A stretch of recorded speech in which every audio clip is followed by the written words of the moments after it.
écoutez Europe 1, il est 9h30. Le journal des médias avec Thomas Joubert. Bonjour Thomas. Bonjour, à la une ce matin, le regroupement des chaînes publiques a coûté cher à France Télé. Gérard Louvain s'excuse après avoir eu un geste violent sur un tournage de Touche pas à mon poste. Et Bertignac sera bien dans le jury de The Voice Kids. Et on commence avec ce scandale à France Télévisions, dénoncé ce matin par le Canard enchaîné. Selon un document interne, le regroupement des chaînes publiques sous l'entreprise unique France Télévisions aurait coûté 101 millions d'euros, alors que la fusion de toutes les sociétés, France 2, France 3, France 4, France 5, RFO, était destinée à la base à faire des économies. En fait, ce regroupement entraînait des dépenses massives, notamment en études, en déménagement, en plan de départ ou en formation. Un cabinet de conseil américain aurait ainsi touché 11,3 millions d'euros. En conclusion, ce regroupement des chaînes publiques n'a eu aucun effet d'économie.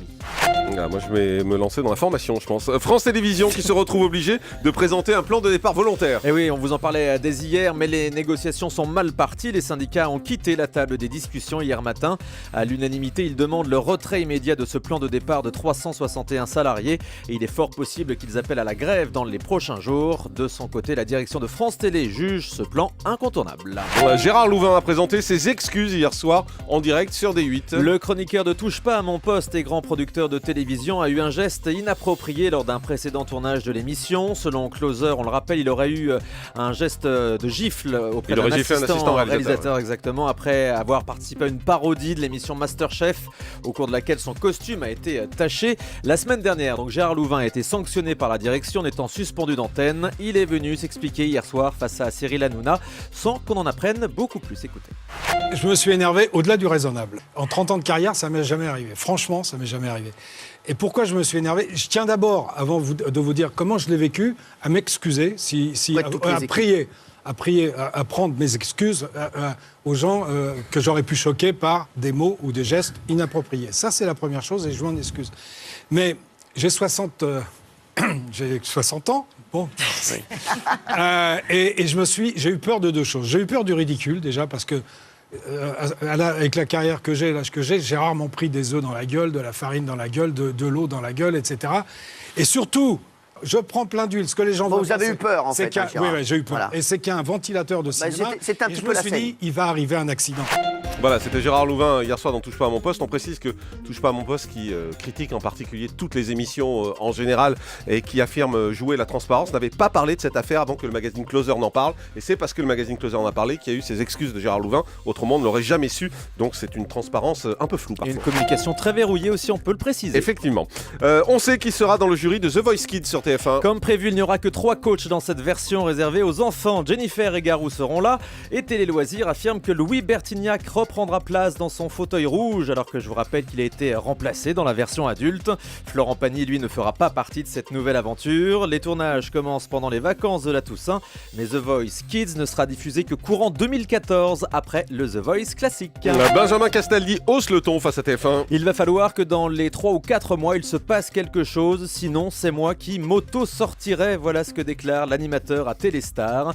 Vous savez que Benjamin Castaldi n'a plus de contrat d'exclusivité avec la Une. Je suis libre tant que ça ne dérange pas TF1 ou tant que TF1 ne m'a pas dit officiellement que je ne faisais plus partie de la chaîne, mais c'est assez bancal, reconnaît-il. Castaldi attend que la direction lui propose des émissions à présenter et pour le moment, il ne voit rien venir. The Best aura une saison 2 sur TF1. Oui, la production Shine France nous a confirmé hier le lancement d'une 2e saison de ce concours de talent.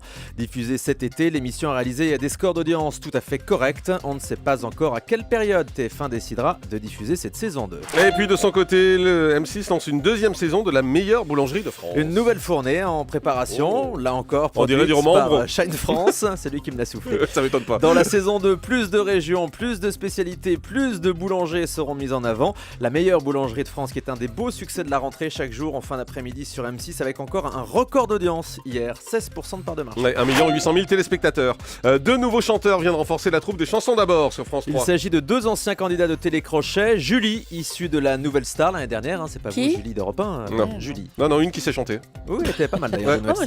Quand j'étais petite, j'étais dans des chorales et tout. Ah oui, vrai ça existait déjà. C'était les années 30. Alexandre Quelle bande de Balduzzi. salauds, vous faites, vraiment. C'est parce qu'on On a vous deux aime, contre Julie, vous vous. savez. Ouais, c'est ça. Alexandre Balduzzi, qu'on avait vu dans la Starac 2, sera là également. Il rejoint donc cette troupe qui entoure chaque dimanche Natacha Saint-Pierre sur France 3. C'est vrai qu'on vous aime, Julie. Bah, prouvez-le. Bah, vous allez nous manquer. Un nouveau programme d'humour arrive sur Énergie 12. Ce sera le samedi 2 novembre à 20h45, présenté par Adrien Roard, votre ancien chroniqueur, hein, Ouais. Jean-Marc. Mais alors, il vous a échangé contre la pulpeuse Ah bah, Ayep. il y gagne au change. Hein. Avec qui il présentera Niveau tour de en poitrine. duo. Oui, c'est sûr. Il y a plus de 5 chez vous. Ouais. L'émission s'appelle Ça va sans Plus rire de plastique aussi. et proposera une compilation des meilleurs sketchs et parodies. On termine avec le chiffre du jour. Oui, terminons. 30 000 euros, c'est la somme qu'aura touché Nabila. Tiens, on va rester dans Ah bah. le plastique. La somme pour faire les anges de la télé-réalité. Elle confirme ça à Téléstar. Nabila qui affirme qu'elle gagne plus que certains Ah animateurs ouais, en ça, ce je moment. confirme. Oui. En revanche, elle pensait toucher le pactole avec son livre Non mais allô quoi. Eh ben en fait, pas tant que ça, dit-elle. Elle découvre donc que les livres rapportent moins que la télé-réalité. Et effectivement, c'est plus simple en même temps pour elle de faire de la télé-réalité que des livres, je pense.